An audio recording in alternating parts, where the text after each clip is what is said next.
सुंदर JD law education. Hello friends, welcome back to another video. आज की video में हम जानेंगे कि पुलिस आपके साथ बदतमीजी करे, आपकी शिकायत ना लिखे, तो ऐसा हम क्या कर सकते हैं कि उसकी हम पुलिस वालों की उनकी हम कहाँ शिकायत कर सकते हैं। आज की वीडियो हम जानेंगे, बहुत ही इंपॉर्टेंट वीडियो है, तो इसको कंप्लीट देखें। हमारे साथ देखिए, हमेशा एक कॉमन मिसकंडक्ट रहता है, पुलिस का दुर्व्यवहार रहता है, जैसे कि वर्बल अब्यूज़, ठीक है, गाली गलौज करना, पब्लिक प्लेस में या स्टेशन के अंदर गाली गलौज करना या बदतमीजी करना। ये हमेशा आपने देखा होगा, पुलिस वाले हमेशा इस तरीके से हमारे साथ व्यवहार करते हैं। फिजिकल असोल्ट, आपको जो है घूसा पीटा, डंडा वंडा कुछ भी मार देते हैं, ठीक है। इलीगल मारपीट, कस्टोडियल वायलेंस या बिना वजह फोर्स यूज़ करना।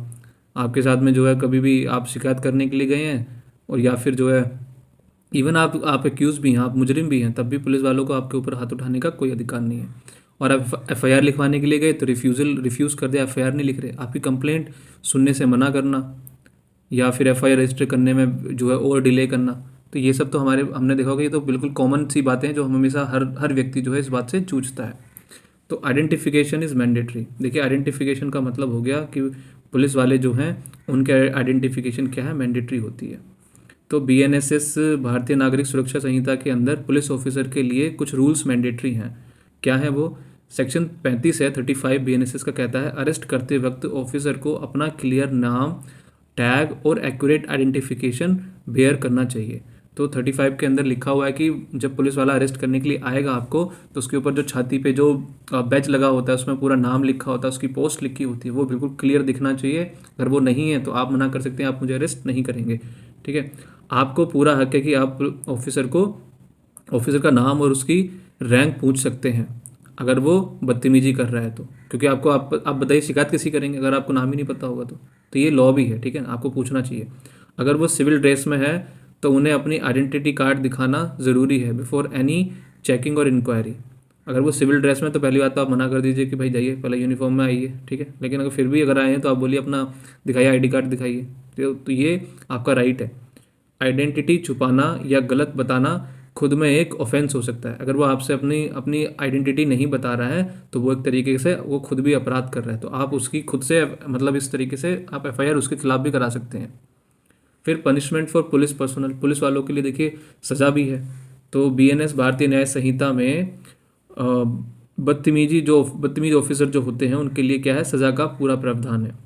सेक्शन 196 है, अगर कोई पब्लिक सर्वेंट यानी कि पुलिस वाला जानबूझकर डिसोबे करता है ताकि किसी पर्सन को इंजरी अनोयंस हो तो उन्हें 1 साल तक की सज़ा हो सकती है। अगर वो कोई इस तरह की जानबूझ की चीज़ें करता है, आप मतलब देखिए 196 का मतलब ये भी हो कि उसको जो है कानून का पालन करना है, कानून के तरीके से चलना है। ऐसा नहीं करता है तो वो क्या कर रहा है, एक खुद भी जुर्म कर रहा है, ठीक है ना, तो उसको सज़ा हो सकती है। सेक्शन 197 कहता है, अगर ऑफिसर स्पेसिफिक डायरेक्शन फॉलो नहीं करता, जैसे एफआईआर ना लिखना, तो उसे रिगरस इम्प्रिजनमेंट हो सकती है।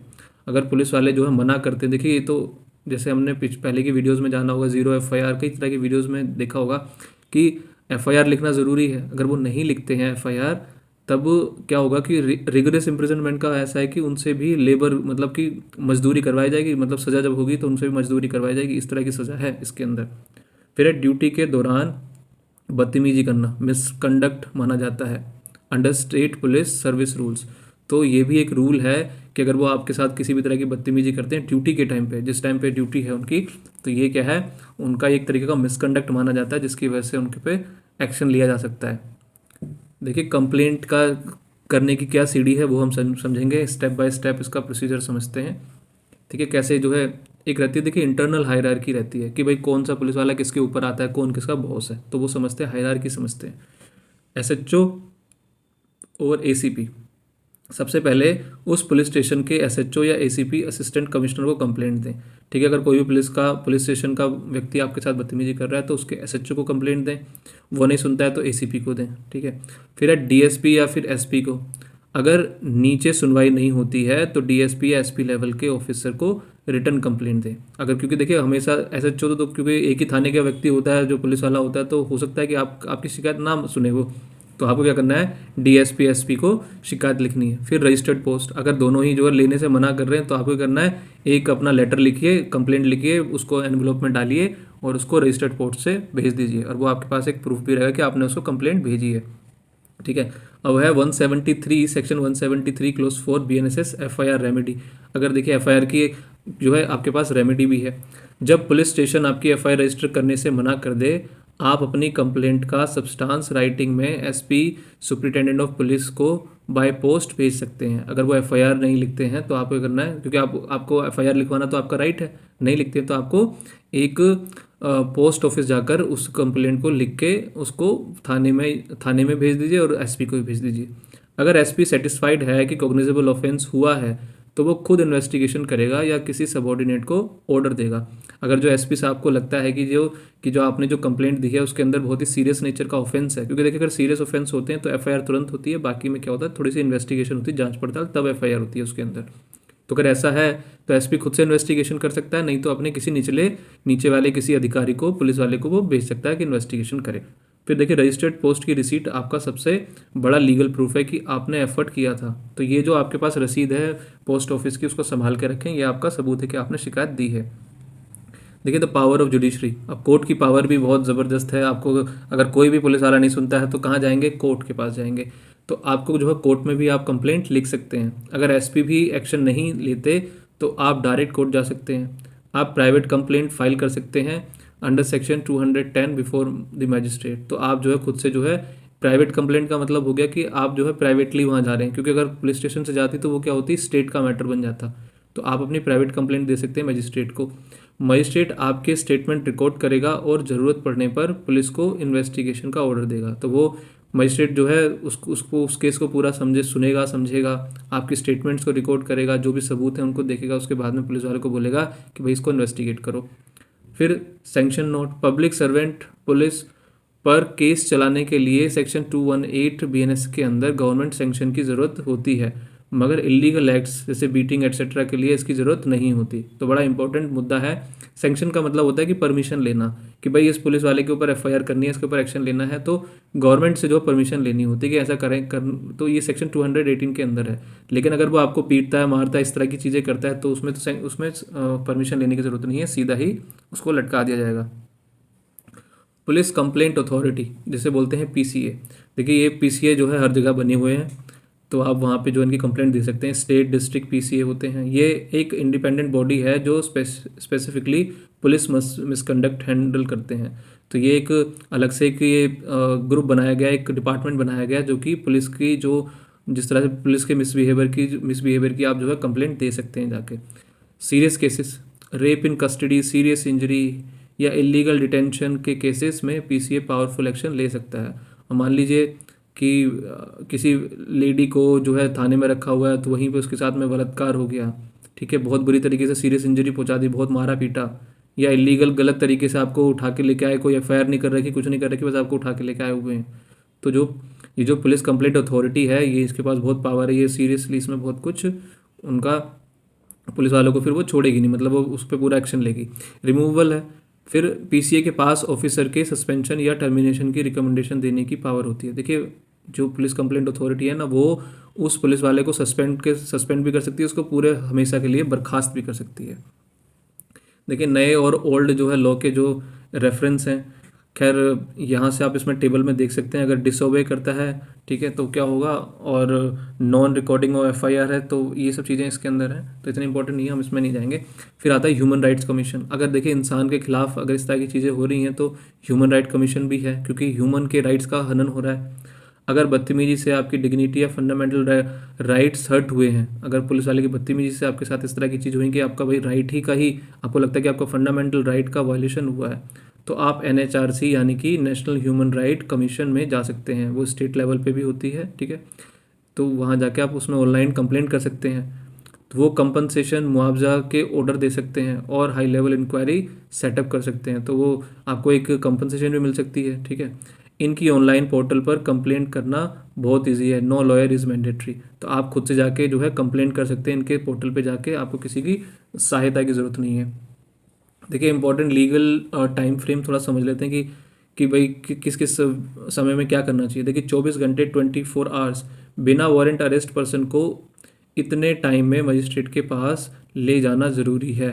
24 घंटे के अंदर अंदर अगर आपको अरेस्ट किया है तो उनको मजिस्ट्रेट के सामने दिखाना होगा, नहीं तो इसको गलत अरेस्ट माना जाएगा, गलत इसको इलीगल डिटेंशन माना जाएगा। ज़ीरो टॉलरेंस, सेक्शन 46 BNSS के मुताबिक अरेस्ट पर्सन को उतना ही रिस्ट्रेंट करना है जितना भागने से रोकने के लिए ज़रूरी हो। तो देखिए ज़बरदस्त, देखिए इसके लिए क्या है, ज़ीरो टॉलरेंस है। आपको जो अगर जानवरों की तरह पकड़ के लेके जा रहे हैं जबकि आपको ही भागने की कोई कोशिश ही नहीं कर रहे, तो इस तरीके का व्यवहार आपके साथ वो ना करें, कि सिर्फ उतनी ही आपके साथ में पावर दिखानी है जिससे कि आपको सिर्फ आप भाग ना पाएँ, बस उनके साथ साथ जो थाने चल सकें, कस्टडी में जा सकें। एक रिलेटिव, यानी कि सेक्शन 48 के हिसाब से BNS के अंदर पुलिस की ड्यूटी है वो आपके किसी रिलेटिव को तुरंत अरेस्ट की इन्फॉर्मेशन दे। तो ये पुलिस वालों की जिम्मेदारी है कि जब वो आपको अरेस्ट करेंगे तो आपके घर में, आपके दोस्त में, किसी को जो है उसकी जानकारी दें। आपसे पूछेंगे भाई किसको बताना चाहते हैं, तो आप जिसका नाम लेंगे उसको इन्फॉर्मेशन ये दे दी जाएगी। एग्जाम्पल है देखिए, रोड साइड मिसकंडक्ट पुलिस वालों का सिचुएशन देखिए, ट्रैफिक की जब चेकिंग करती है तब के टाइम पे राहुल को ट्रैफिक पुलिस ने रोका, हेलमेट पहना था फिर भी ऑफिसर ने बदतमीजी की और राहुल का फ़ोन छीन लिया। अब देखिए उसमें सब कुछ वो जो जो क्या बोलते हैं, रोड की जो सेफ्टी के जो चीज़ें हैं वो उनको सबको फॉलो कर रहा है, जो जो चीज़ें उसको करनी चाहिए अपना, उसने सीट, अगर कार चला रहा है तो सीट बेल्ट लगा रखी है, ठीक है, हेलमेट पहन के जा रहा है, पोल्यूशन ओके, सब कुछ ओके, उसके बावजूद भी बदतमीजी कर रहे हैं। तो राहुल क्या करे, ऑफिसर का नाम और बकल नंबर नोट करे, तो उसके उस पर जो छाती पे लिखा रहता है उसका नाम लिख ले, आसपास के लोगों को विटनेस बनाए, तो जो भी आसपास के लोग हैं उनसे कहें कि प्लीज़ आप मुझे मेरी इसके साथ में गवाही दीजिए। उस एरिया का DCP जो कि ट्रैफिक को देखता है उसको रिटर्न कंप्लेंट देनी है, तो वहाँ पे जो भी उसका ट्रैफिक का जो भी DCP है उसको आपने रिटर्न में शिकायत दे देनी है। फ़ोन छीनना क्रिमिनल मिसअप्रोप्रिएशन भी हो सकता है अंडर BNSS। तो देखिए आपका जो फ़ोन अगर वो छीन रहा है तो ये क्या है, एक ऑफेंस है BNS के अंदर। इवन ना तो वो आपकी चाबी निकाल सकते हैं, ये भी करना एकदम गलत चीज़ है। अगर आपने देखिए कोई कुछ किया भी है तो उसका बदतमीजी आपसे नहीं कर सकते, वो सिर्फ आपके ऊपर फाइन लगा सकते हैं। दूसरा एग्जांपल है FIR ना लिखना, FIR refusal at station. Situation है देखिए, कंप्लेंट इग्नोरिंग। प्रिया स्टेशन गई थी चोरी की FIR लिखवाने के लिए, मगर ड्यूटी ऑफिसर ने कहा यहाँ से जाओ हम बिजी हैं, और बदतमीजी करी उसके साथ में। तो प्रिया क्या करेगी, सेक्शन 173 क्लोज 4 BNSS उसे यूज़ करे और SP को रजिस्टर्ड पोस्ट भेजे। अगर ये लोग FIR नहीं लिखते हैं तो SP को आपने पोस्ट कर देनी है अपनी कंप्लेंट। और 197 के अंदर सेक्शन के अंदर ऑफिसर ही कंप्लेंट करें कि अंडर उन्होंने FIR ना लिखकर डायरेक्शन ऑफ लॉ को डिसरिगार्ड किया है। आपको अपनी शिकायत भी करनी है कि भाई उन्होंने जो कि FIR लिखना उनका काम है, तो अपने जो उनकी ड्यूटी है उन्होंने उसको पूरा निभाया नहीं है, तो उसने कानून को तोड़ा है, तब उसकी भी जो है आप FIR लिखवा सकते हैं, ठीक है ना। Online FIR EFI portal use करें अगर स्टेट में अवेलेबल है, अगर जहाँ जहाँ पे EFIR आ चुकी है तो आप उनको EFIR भी कर सकते हैं। एविडेंस कलेक्ट करना वेरी इंपॉर्टेंट, तो जो भी आपके पास देखिए ऑडियो वीडियो रिकॉर्डिंग है, अगर पॉसिबल है तो उसको जो है, जो भी जैसे आपके साथ बदतमीजी करें तो उसको तुरंत उसको रिकॉर्ड करें। इंडिपेंडेंट विटनेस हैं, जो भी आसपास के लोग हैं उनसे रिक्वेस्ट करें कि प्लीज़ सर आपके सामने बदतमीजी हुई है तो आप जो है मेरा इसमें जो है जो कोर्ट उसमें जाके गवाही दे दीजिए। CCTV फुटेज है अगर उस एरिया की, अगर पुलिस स्टेशन के अंदर हुआ है तो उसको प्रिजर्व करा लें, ठीक है, तो उसकी डिमांड करें कि भाई वो और जो है PCA में जाएं, उसकी शिकायत दें ताकि वो वहाँ से CCTV फुटेज को देख के उनके ऊपर एक्शन ले सके।